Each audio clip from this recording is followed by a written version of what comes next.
O sol de São Paulo filtrava pelas janelas altas do salão de beleza nos jardins, tingindo o ar de um dourado quente e pegajoso. Era uma manhã de novembro, daquelas em que o calor úmido da cidade se infiltrava em cada poro, fazendo o vestido de noiva parecer uma armadura de tule e renda. Eu, Ana Clara, estava sentada na cadeira giratória, com as mãos trêmulas enquanto a manicure aplicava o esmalte nude nas unhas. Aos 28 anos, eu me sentia no auge de uma vida que parecia finalmente se encaixar. Depois de anos trabalhando como designer gráfica em uma agência agitada na Avenida Paulista, eu havia encontrado em Rafael o equilíbrio que tanto buscava. Ele era engenheiro civil, daqueles que falam pouco, mas constroem pontes, literal e metaforicamente. "Pronta para brilhar hoje, amiga?" perguntou Luana, minha melhor amiga desde a faculdade, enquanto ajustava o véu no espelho. Seus olhos castanhos brilhavam com uma empolgação que eu invejava. Luana era o oposto de mim. Extrovertida, com cabelos cacheados que dançavam a cada gesto, e uma risada que preenchia qualquer silêncio. Ela havia sido minha cúmplice em todas as aventuras, das noites regadas a caipirinhas no baile do Alvorada, até as crises de choro quando meu ex me largou por mensagem. Agora, ela era madrinha e confidente, a pessoa que me convencera de que Rafael era o cara certo. "Estou nervosa, Lu. E se eu tropeçar na entrada da igreja?" Respondi, forçando um sorriso. Meu coração batia acelerado, não só pelo casamento, mas pela enxurrada de emoções que vinham à tona. Lembrei-me do dia em que nos conhecemos, há 3 anos, em um happy hour no Itaim Bibi. Rafael estava lá com colegas de trabalho, quieto em um canto, bebendo uma cerveja artesanal. Eu, animada pelo vinho, puxei conversa sobre o trânsito infernal da Marginal Pinheiros. Ele riu, e foi o começo. Namoros curtos antes dele me deixaram cética, mas Rafael era estável. Jantares em casa, viagens curtas para o litoral de São Paulo, planos de comprar um apartamento em Moema. Ele me fazia sentir segura, como se o caos da cidade grande pudesse ser domado. A maquiadora, uma mulher de uns 40 anos com sotaque nordestino, passou o pó no meu rosto. "Vai ser perfeito, minha filha. Homem bom assim é raro." Eu assenti, mas uma pontada de dúvida me atravessou. Nas últimas semanas, Rafael andava distante. Reuniões até tarde, respostas curtas no WhatsApp. "É o estresse do projeto na Faria Lima", ele dizia. Eu acreditava, ou pelo menos tentava. Afinal, o casamento era o sonho que construímos juntos.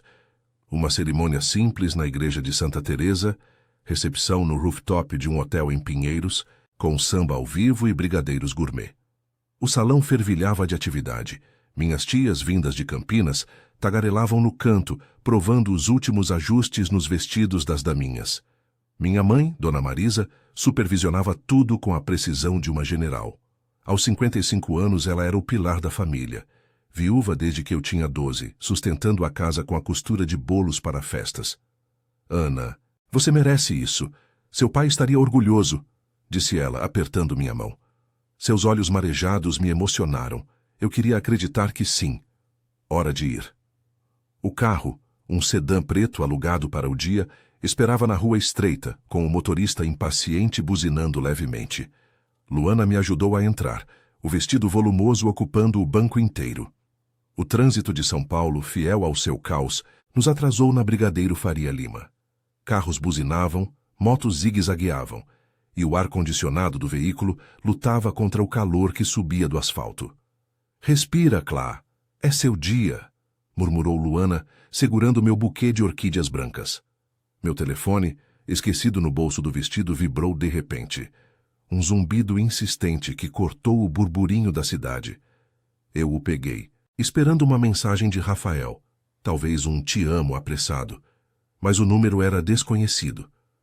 "Não se case, olhe o porta-malas do carro dele." As palavras piscaram na tela como um soco no estômago. Meu coração parou.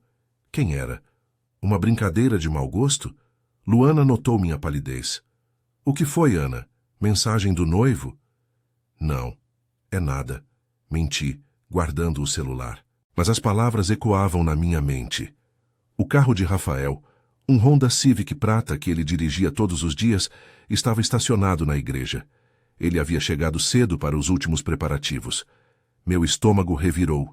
Impossível. Rafael era previsível, honesto. Mas e se?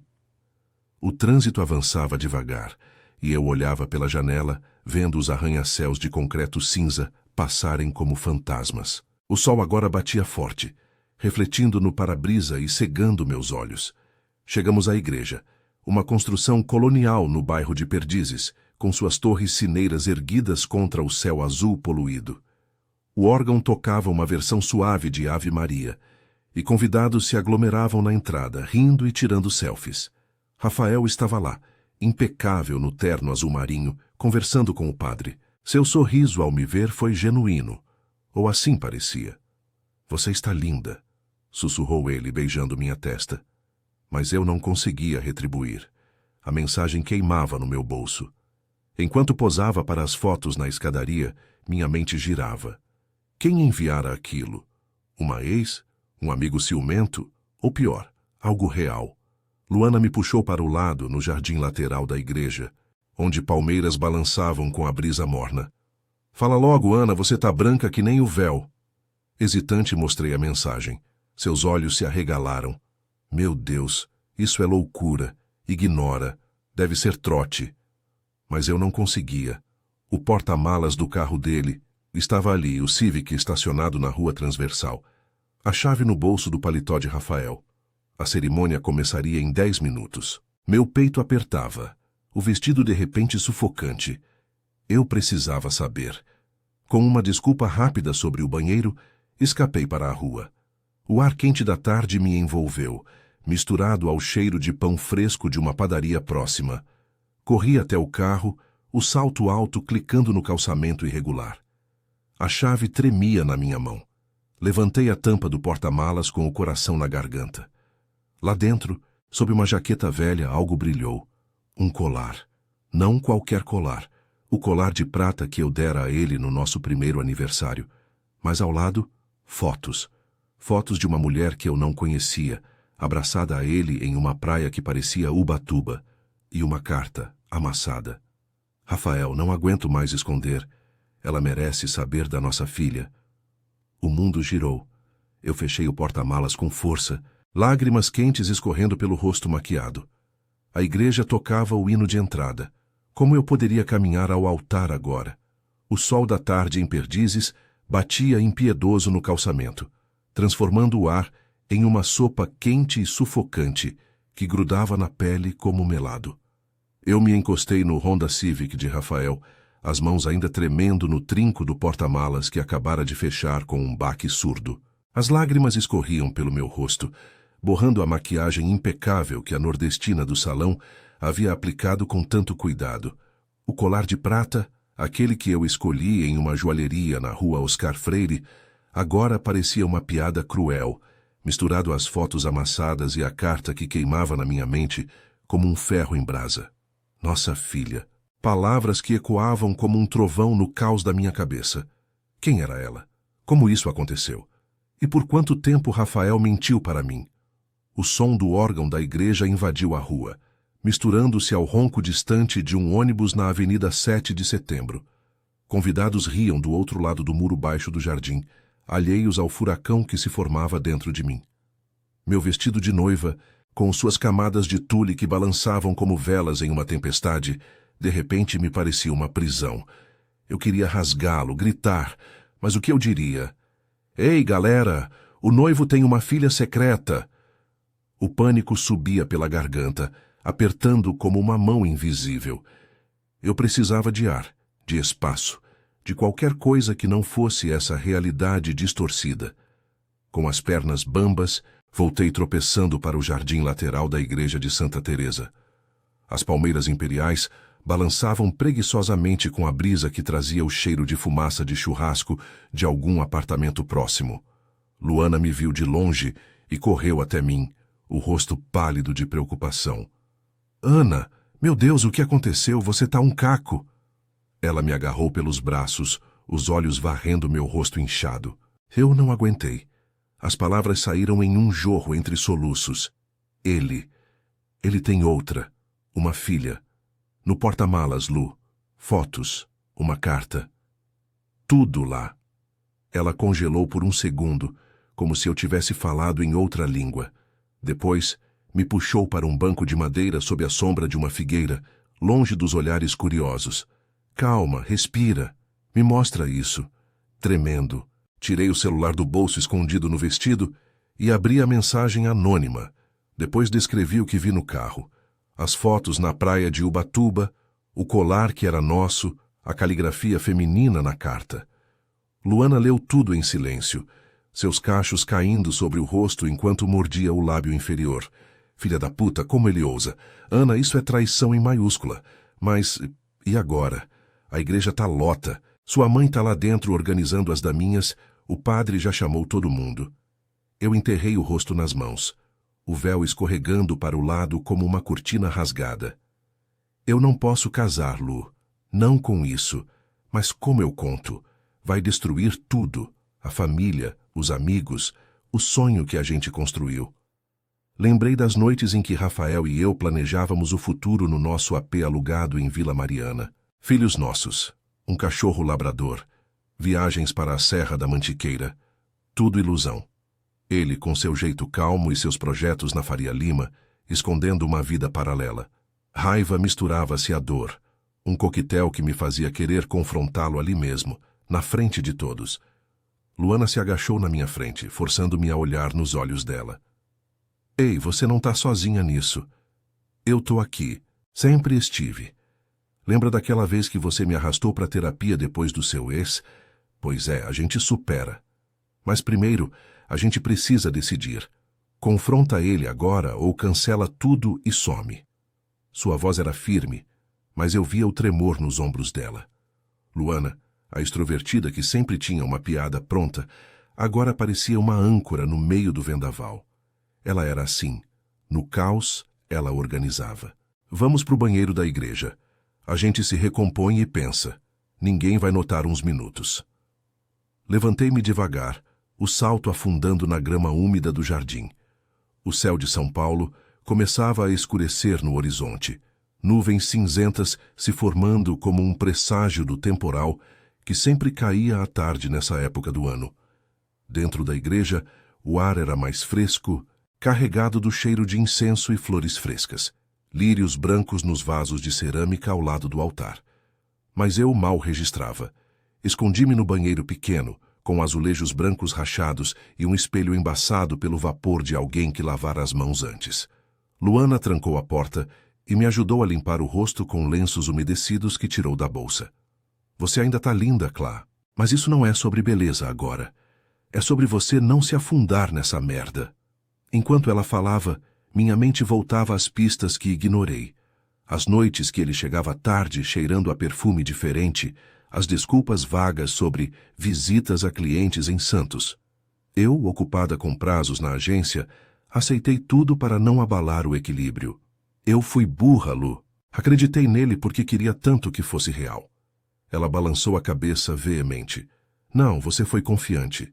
Ele que é o covarde. Olha, a gente pode sair pela porta dos fundos, pegar um Uber e ir para minha casa em Pinheiros. Deixa a bomba explodir sem você no meio. Mas o som de batidas na porta me interrompeu. Ana Clara, é hora, filha. A voz da minha mãe, urgente e amorosa, atravessou a madeira fina. Meu estômago revirou de novo. Dona Marisa, com sua força de viúva, que criara 2 filhas sozinha, costurando bolos e sonhos em noites insones. Como eu a decepcionaria?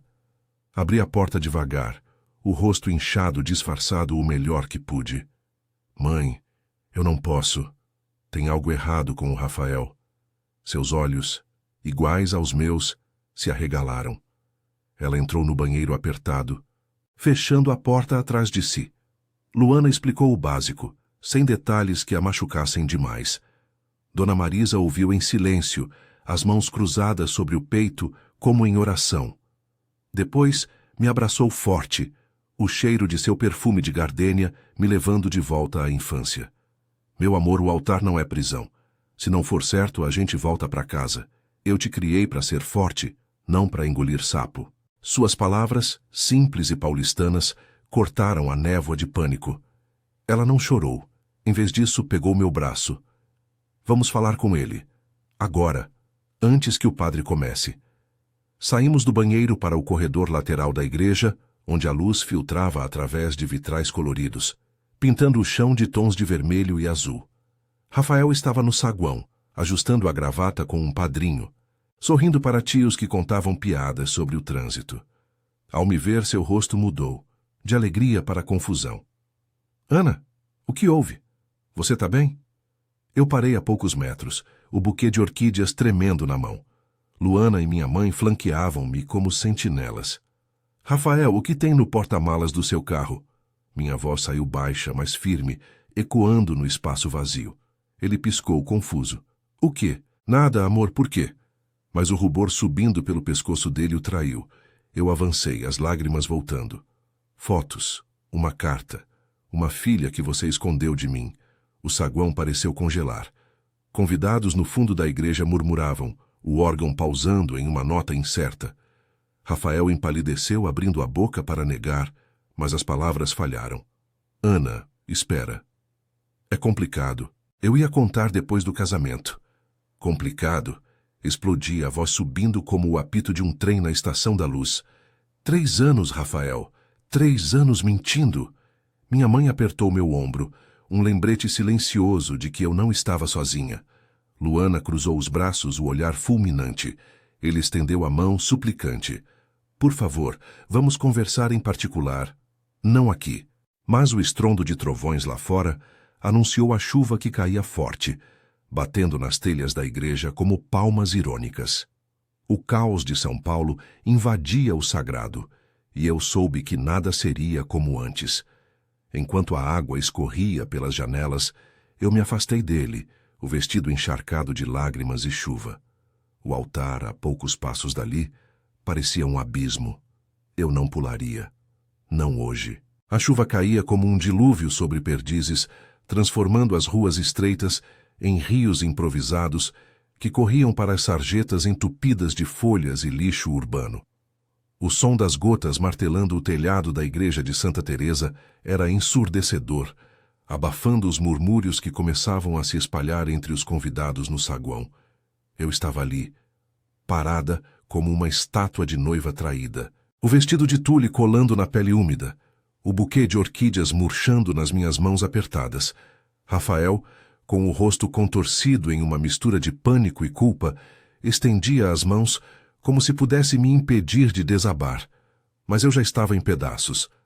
Ana, por favor, me escuta, implorou ele, a voz rouca ecoando no espaço amplo, onde o cheiro de incenso se misturava ao odor terroso da chuva, infiltrando pelas portas entreabertas. Seus olhos, aqueles mesmos que me conquistaram no happy hour do Itaim, agora pareciam vazios, suplicantes. Não é o que você pensa. Eu ia contar tudo depois, a gente ia resolver juntos. Resolveu? Como se 3 anos de mentiras pudessem ser resolvidos com uma conversa pós-cerimônia. A raiva subiu como bile, quente e ácida, e eu ri. Um riso amargo, curto, que surpreendeu até a mim mesma. Resolver? Você escondeu uma filha de mim, Rafael. Uma criança. Enquanto a gente planejava nossa vida, você tinha outra família. As palavras saíam afiadas, cortando o ar úmido como facas. Minha mãe, Dona Marisa, apertava meu ombro com força, um gesto que me ancorava à realidade paulistana, onde as mulheres como ela sobreviviam a tempestades maiores que essa. Ela havia perdido o marido jovem, criado filhas com mãos calejadas de tanto amassar massa de bolo em noites frias de Campinas. Deixa ele falar, filha, mas não engole isso calada, murmurou ela, a voz baixa e firme com o sotaque interiorano que nunca perdeu. Luana, ao meu lado, não se conteve. Falar. Ele teve 3 anos para falar, seu canalha. Em vez disso, guarda fotos no porta-malas como se fosse um segredo de Estado. Seus cachos estavam grudados na testa pelo suor e pela umidade, mas o fogo nos olhos dela era o mesmo de quando brigávamos por bobagens na faculdade. Ela era minha rocha, a amiga que me arrastava para bailes no Anhembi quando eu queria me esconder. Agora, cruzava os braços, bloqueando o caminho dele como uma barreira invisível. Rafael deu um passo à frente, ignorando os olhares curiosos que se multiplicavam. tias cochichando atrás de leques, primos com celulares na mão, prontos para registrar o escândalo. É da época antes de você, Ana. Foi um erro, uma gravidez que eu nem sabia até 2 anos atrás. Ela, a mãe dela, Carla, me procurou quando a menina fez 2 anos. Eu ajudo com pensão, visito nos fins de semana em Ubatuba. Mas eu te amo, isso não muda nada entre a gente. Ele gesticulava, o terno azul marinho amarrotado pela tensão, suor escorrendo pela testa. Ubatuba, a praia das fotos com suas ondas calmas e areia branca que contrastava com o concreto cinzento de São Paulo. Quantas vezes ele disse que ia visitar um cliente e voltava com o carro cheirando a maresia. Não muda nada. Você me fez acreditar que éramos perfeitos, Rafael. Jantares em Moema, planos de filhos nossos, e você já tinha uma filha escondida. Lágrimas quentes se misturavam à chuva que pingava do meu véu, escorrendo pelo decote do vestido. O peito doía, como se uma mão invisível o esmagasse, e eu me perguntei como cheguei ali. De designer sonhadora na Paulista, a noiva iludida em uma igreja lotada. Os convidados agora formavam um semicírculo discreto, o padre aparecendo na porta do altar com uma expressão de quem via um funeral, em vez de um casamento. Dona Marisa interveio, sua voz cortando o burburinho como um grito em meio ao trânsito da marginal. Chega, rapaz. Você ferrou com a confiança dela. Minha filha merece honestidade, não migalhas. Ela me puxou gentilmente para trás, os olhos marejados, mas resolutos. Lembrei das histórias dela. O pai me contando, antes de morrer, como ela recusara um pretendente infiel para construir uma vida sozinha. Vamos para casa, Ana. A igreja espera, mas a vida não. Sua mão calejada na minha era um bálsamo, me lembrando que o apoio dela sempre fora incondicional. Das crises de ansiedade na agência até as noites de choro pós-namoro. Rafael implorou mais uma vez, caindo de joelhos no piso frio de azulejos, alheio ao ridículo. Eu errei, mas me dá uma chance. A gente casa e resolve isso como adultos, por favor.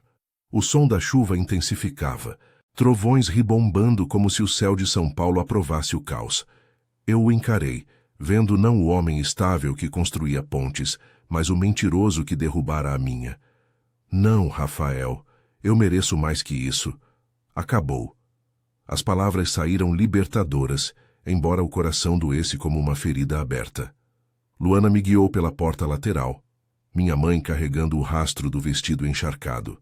Os convidados abriram caminho, murmúrios virando um zumbido baixo de pena e fofoca. Saiam, gente, deixa ela em paz, gritou Luana para um tio intrometido que tentava se aproximar. Lá fora, a rua era um dilúvio, poças refletindo as luzes dos postes que começavam a acender no crepúsculo precoce, carros buzinando na avenida enquanto o trânsito parava. Um Uber surgiu como um milagre, chamado por Luana no celular dela. Entramos às 3, o ar-condicionado gelado, contrastando com o calor úmido da pele. No banco de trás, encostei a cabeça no ombro da minha mãe, o cheiro de gardênia misturando-se ao perfume de Luana, algo cítrico e forte, como ela. Obrigada, meninas. Eu não sei o que faria sem vocês. Dona Marisa alisou meu cabelo, prático como sempre. Você é forte. Filha, lembra quando você ganhou aquele prêmio na agência? Supera isso também. Amanhã a gente come um pastel na feira e planeja o próximo passo. Luana riu baixinho, apertando minha mão. E eu cuido do bloqueio no WhatsApp dele. Ninguém merece mais drama. O carro serpenteava pelas ruas alagadas de perdizes, passando por bares lotados onde casais brindavam sem saber do meu inferno. Meu telefone vibrou de novo. Mensagens de convidados confusos, mas ignorei. Em vez disso, pensei na mensagem anônima que iniciou tudo. Quem era? Carla? Alguém que nos via de longe? A dúvida era um espinho, mas pela primeira vez sentia um vislumbre de força. O apoio delas me erguia, transformando a dor em determinação. São Paulo, com sua chuva impiedosa e seu ritmo implacável, me ensinava. Quedas acontecem, mas o recomeço é nosso. Chegamos ao apartamento da Luana em Pinheiros, o prédio moderno com vista para a Rua dos Pinheiros, onde o samba ecoava de um bar vizinho, apesar da tempestade. Tirei o vestido ali mesmo, no quarto dela, trocando por um moletom velho e confortável. Sentadas no sofá com chá de camomila que Dona Marisa preparou na cozinha minúscula, falamos pela primeira vez sem pressa. E agora, Clá? Divórcio não rola, mas e a pensão, a menina? Perguntou Luana, prática como uma paulistana lidando com burocracia. Eu ajudo, se for preciso. Mas não por ele, pela criança. Merece saber que não está sozinha. Minha voz tremia, mas era honesta. A noite caía, a chuva diminuindo para um chuvisco, e pela janela via as luzes da cidade piscando como estrelas falsas. Pela primeira vez, via um caminho além do altar, um de crescimento, com cicatrizes, mas real. E com elas ao lado, eu caminharia. As luzes neon dos bares em Pinheiros piscavam através das cortinas finas do apartamento de Luana, misturando-se ao brilho fraco da lâmpada de mesa que iluminava nosso trio improvisado no sofá. O cheiro de chá de camomila subia da xícara fumegante nas minhas mãos. Um conforto simples, contra o frio que se instalava na alma depois da tempestade emocional da igreja. A chuva lá fora havia virado um chuvisco insistente, tamborilando nas janelas como dedos impacientes, enquanto São Paulo seguia seu ritmo noturno. Sirenes distantes, o ronco de um metrô passando sob a rua, risadas ecoando de um boteco na esquina. Eu, ainda de moletom largo e cabelo desgrenhado, sentia o peso do dia se dissipar devagar, como a umidade que grudava nas paredes do prédio antigo. Dona Marisa, sentada na poltrona gasta com estampa floral, quebrava o silêncio com sua praticidade de sempre. Olha, filha, amanhã a gente liga pro advogado da família. Não é para brigar, mas para proteger você. Esse Rafael vai ter que explicar muita coisa. Seus olhos enrugados pelas noites de trabalho na confeitaria em Campinas carregavam uma determinação que me ancorava. Ela havia me ensinado, desde pequena, que a vida em São Paulo era como o trânsito da Avenida Rebouças, cheio de curvas inesperadas, mas sempre dava para desviar. Luana, esparramada no chão com as pernas cruzadas, assentia vigorosamente, o celular na mão como uma arma. Exato. E eu já bloqueei ele em tudo. Se ele tentar contato, vai bater na minha caixa de spam. Você foca em se cuidar, Clá. Lembra da gente na faculdade? Você superou o ex-babaca e ganhou promoção na agência logo depois. Eu sorvi o chá, o calor descendo pela garganta e aquecendo o peito apertado. A traição de Rafael ainda doía como uma queimadura fresca.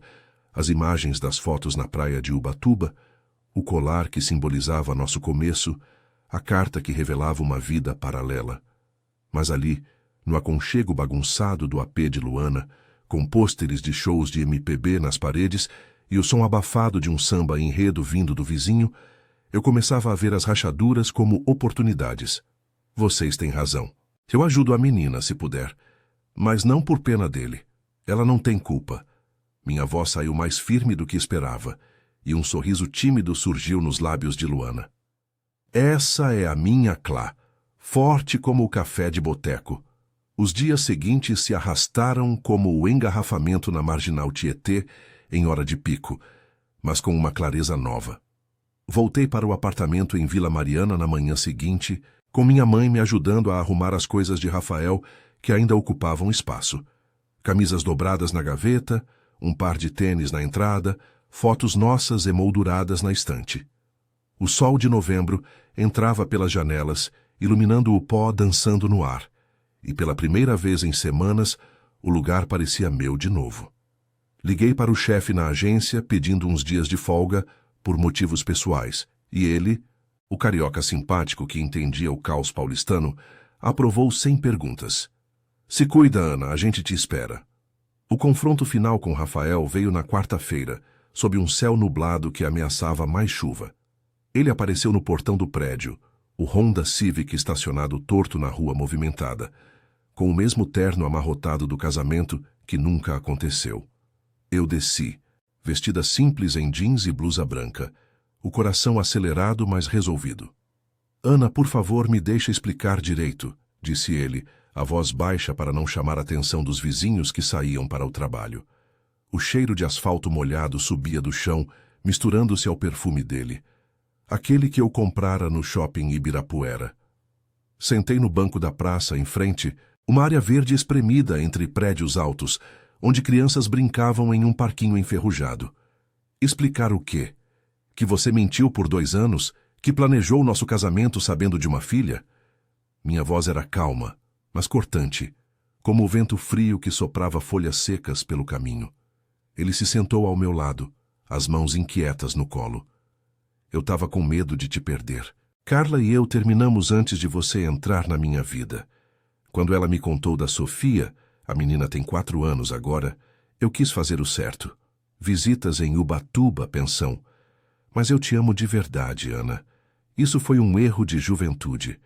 Seus olhos suplicavam, mas eu via as desculpas como fumaça, dissipando-se ao primeiro sopro de realidade.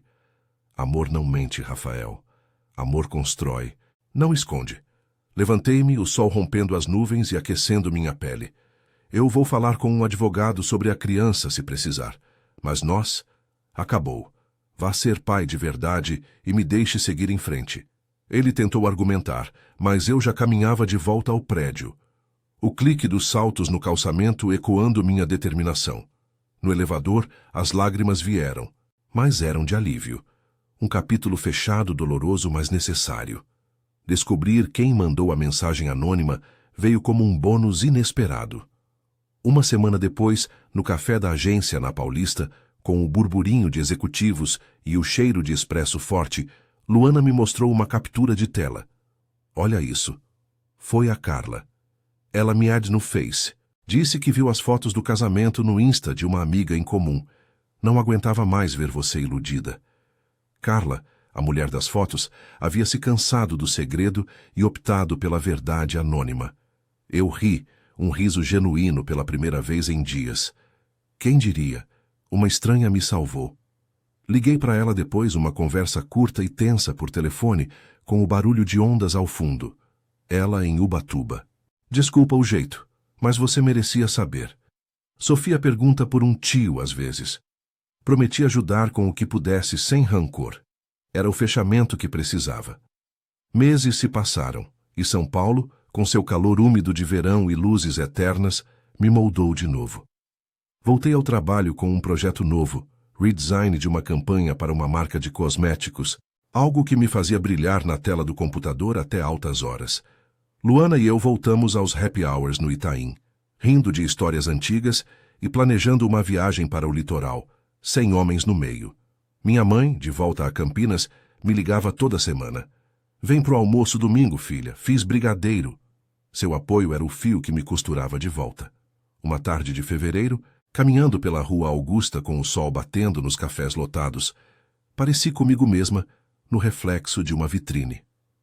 Não a noiva ingênua, mas uma mulher de 28 anos, com cicatrizes que contavam histórias de superação.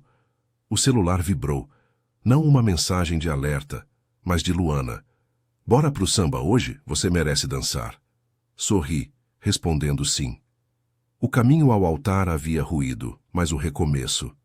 Esse era meu, pavimentado por mãos femininas que nunca me largaram.